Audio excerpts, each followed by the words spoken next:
Hello Age of Wonderites, welcome to the race section of the How to Play series. This time we're covering the High Elves. And I've deleted all the other buildings, so no construction buildings or no class buildings, just the base units. Battering Ram is one of your base units too. So we'll start off on the High Elf Longbowmen, the ranged unit. So here is the unit in game. It's what it looks like on the tactical map. Looks pretty good. Here's the description. Just going to pause on it for a couple of seconds on the top and the bottom, so you can pause the video and check it out. Just 2 days now, you get to see it yourselves. 38 health, 4 upkeep, 8 defense, 9 resistance.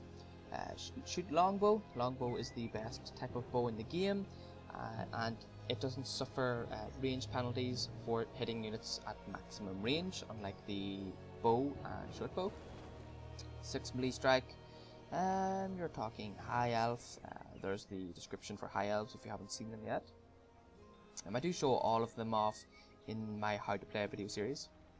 All elves gain forestry, so you're talking 2 less movement points to move through dense vegetation. Archer units are armoured, so they have +2 defense, so it's actually 10. And all elves are vulnerable to blight, so extra 20% damage. And here is the Elven Longbowmen upgrade path. This is what they gain on all the different levels, so trooper, physical damage, range strength, etc, etc. Okay, and here is the Swordsman.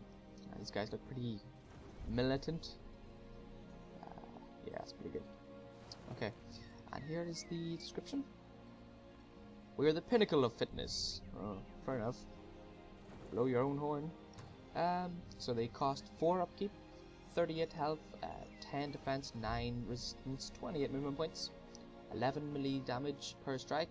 They can climb walls like all infantry. Gain the forestry. They're armoured and have a shield. So from frontal attacks they have 14 defense, and flanking attacks they have 12. Because shield only affects frontal attacks, or non-flanking attacks as they put it. And here's the upgrade tree. On elite they gain bleeding, inflict bleeding wounds, which is always nice. High Elf Initiate, so 4 upkeep, 38 hit points, 28 movement points, 8 defense and 9 resistance. Shoot shock bolts, it only happens once. This is a 3-hit attack, and it is a straight shot, so it doesn't go up and over obstacles. They deal 5 physical and 4 electrical damage in melee combat. They do have night vision. They will evolve when they reach gold level. They evolve into the Storm Sister, which is down here.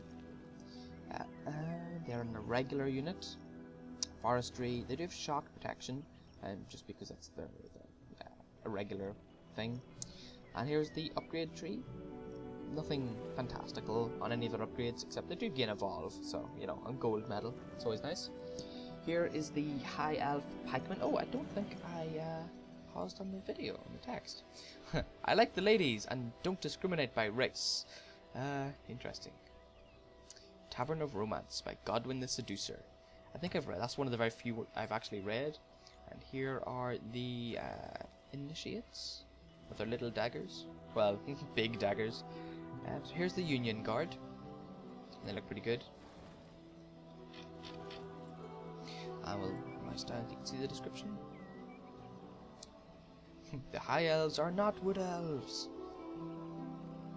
Okay, so we've got another 4 upkeep, because these are all tier 1. 38 health, 28 movement, 10 defense, 9 resistance. And here is the upgrade tree.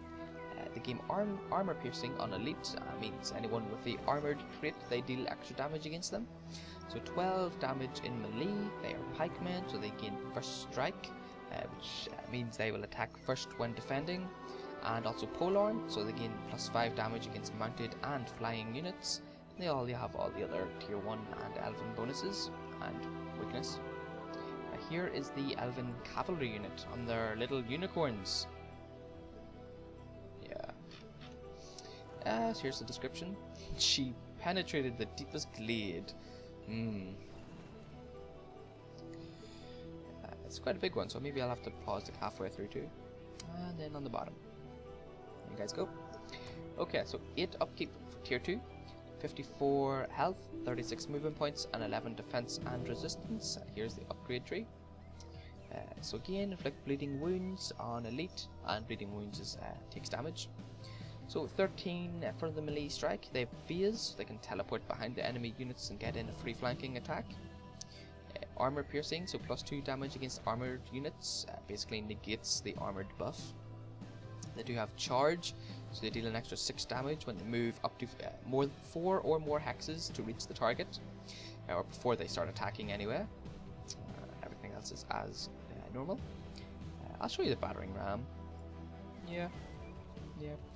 Not really much point, every unit gets it, every race gets it. Here's the Storm Sister, the upgraded version of the Initiate.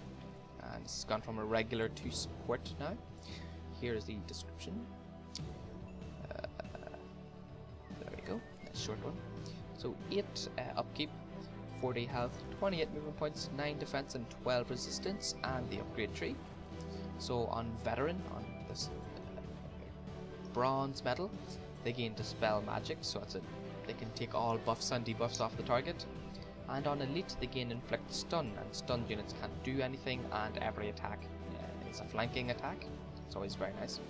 And they do also have Stunning Touch, which is the same as Inflict Stun, I think. Yes. Maybe Inflict Stun is the one that lowers movement points on attack. That makes more sense. It wouldn't be double stacked. So Shock Bolts is an arcing shot, so it goes up and over obstacles, happens 3 times, and well, once per action point, and 9 damage. Melee Strike is 9, Stunning Touch is an 11 potency, and checked against resistance and shock protection. It's the 2 wee icons here. They do have night vision, so they see like they do above ground, underground. Also have true sight, so they can see invisible or stealth units. And then again, all your other elven bonuses. And the tier 3 elven unit is the Griffin Rider. It's a really cool unit, just 1 unit per, well, 1 little guy per unit. Here's the description. Oh, nice short one, very good. So 16 for a tier 3. They do have 65 health, 30 movement points, 12 defense and resistance. Here's the upgrade path. So on bronze medal, they gain inflict bleeding wounds, and on gold or elite, they are tireless. And tireless means they don't waste action points on retaliation attacks or attacks of opportunity. So 15 damage from melee strike.